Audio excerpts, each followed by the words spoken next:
से किसी के जब प्राणांत हो जाते हैं तो वही कहलाती है उत्तम गति। श्री परीक्षित जी की उत्तम गति हुई, ध्यान मग्न बैठे हैं ये अवस्था में और तक्षक ने डसा है, उसके पहले ही श्री परीक्षित जी की सदगति हो गई है। श्री ब्रह्मा जी चकित हो गए हैं। सर्प के डसने पर निश्चित तौर पर मृत्यु अधोगति होती है, किंतु सदगति हो गई। ब्रह्मा जी सोच में पड़ गए और ब्रह्मा जी ने एक तराजू उठाया और तराजू के एक पलड़े पर तो श्रीमद् भागवत कथा को रख दिया और तराजू के दूसरे पलड़े पर संसार भर में जितने ग्रंथ होते हैं वो सब के सब ला करके रख दिए। और जब श्री ब्रह्मा जी तराजू से तौलने लग गए तो देख के चकित थे। श्रीमद् भागवत कथा का तो पलड़ा भारी रहा। लघुन्यान जातानि गौरवेण इदम महत् तथा ऋषि गणा सर्वे विस्मयम परमम ययु धाता भी विस्मिता। ब्रह्मा जी भी चकित हो गए और ब्रह्मा जी ने घोषणा कर दी, अपने आंखों से देख लो, एक तरफ भागवत जी है, एक तरफ दुनिया भर के जितने ग्रंथ हैं वो सब रखे हैं, किंतु भागवत जी का पलड़ा भारी है।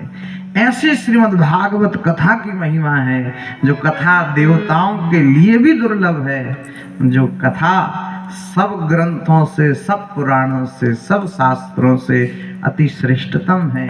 इसको पंचम वेद कहा गया। यह पंचम वेद निराला, नव ज्योति जगाने वाला, ज्योति को जला देता है, तुम्हारे अंदर के अंधकार को नष्ट कर करके ज्ञान की ज्योति को जगाने का, जलाने का कार्य ही श्रीमद् भागवत कथा का है।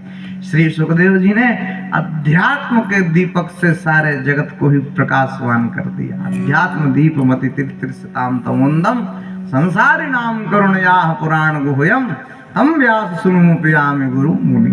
ऐसे श्री सुखदेव जी को प्रणाम। तो ऐसी श्रीमद् भागवत कथा की महिमा है। देवताओं के लिए भी जो कथा दुर्लभ है, ऐसी कथा है।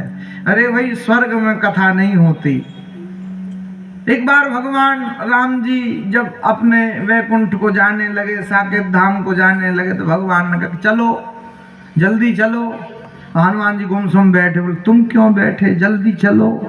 हनुमान जी ने कहा हम सोच विचार कर रहे। काय का सोच विचार कर रहे? बोले हम ये सोच रहे कि वैकुंठ में आप मिलोगे। तो राम जी ने कहा हम तो रहते ही है वैकुंठ में।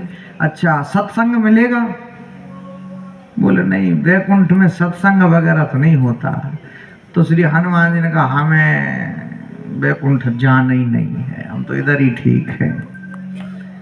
कबीर ने तो लिख दिया, राम बुलावा भेज दिया, दिया कबीरा रोए जो सुख है सत्संग में सो वैकुंठ ना हो। जो सुख, जो आनंद सत्संग में है, वैकुंठ में भी नहीं है। सत्संग के सुख का इतना आनंद है, प्रेम से किया गया सत्संग। रामचरितमानस में कुछ अंग्रेजी के शब्द हैं। तात स्वर्ग अपवर्ग सुख धरिय तुला एक अंग, अतुल लता ही सगल मिली जो सुख लव सत्संग।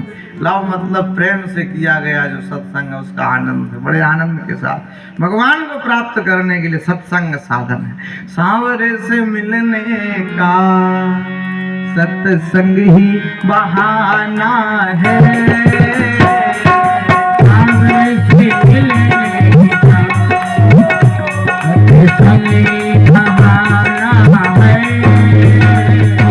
दुनिया वाले क्या जाने मेरा रिश्ता पुराना है। दुनिया वाले क्या जाने मेरा रिश्ता